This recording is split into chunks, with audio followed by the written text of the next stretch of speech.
Бәріне сәлем достар, біз қазір Bloxstrike ойнайтын боламыз.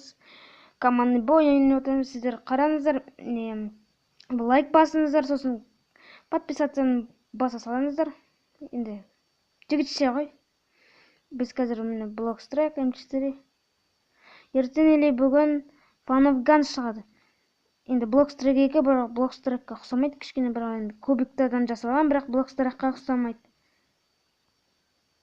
Сосын мен содан обзор сондайлар түсіретін боламын. Ал бәріне пока достар.